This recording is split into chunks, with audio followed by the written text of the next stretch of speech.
Halo, assalamualaikum. Jumpa lagi di Tans Berkah, teman-teman.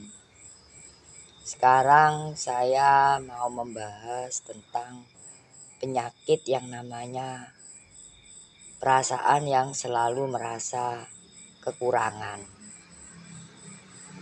Nah, teman-teman, yang namanya perasaan yang namanya kekurangan, saya ini tidak membela orang susah ya.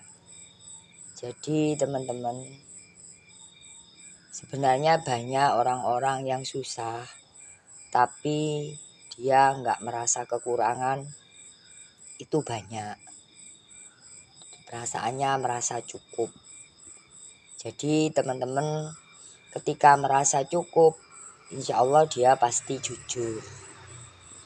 Nah teman-teman, kalau penyakit yang namanya merasa kekurangan ini teman-teman, yo gak wolai orang susah tok yang bisa seperti itu. Tapi orang-orang kaya pun ketika kena penyakit kekurangan ya sama saja. Selalu kurang.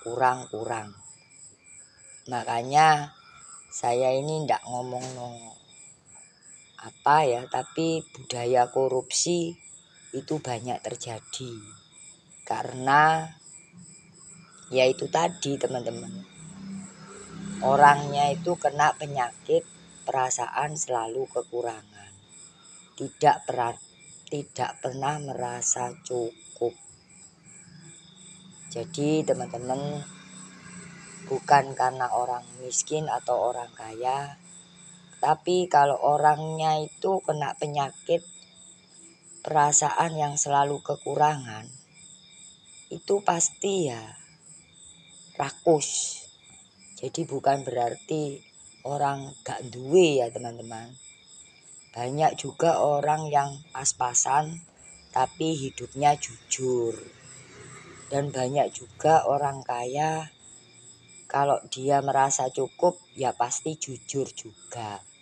Itu adalah sebagian mungkin ya, bagi yang terkena penyakit perasaan selalu kekurangan.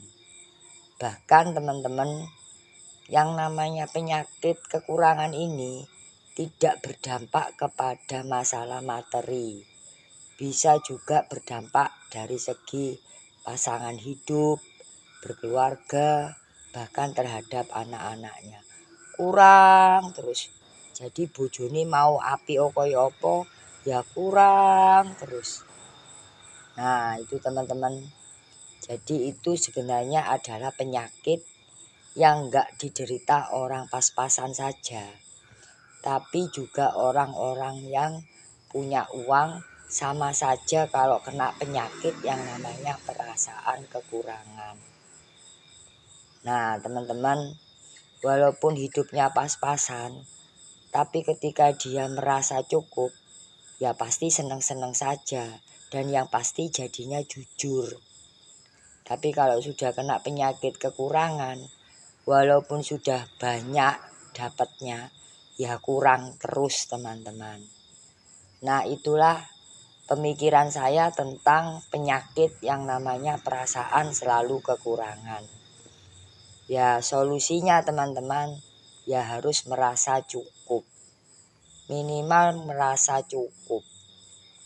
Dan harus banyak bersyukur terhadap Allah Subhanahu wa Ta'ala, Tuhan pencipta kita. Nah, terima kasih ya teman-teman. Assalamualaikum warahmatullahi wabarakatuh.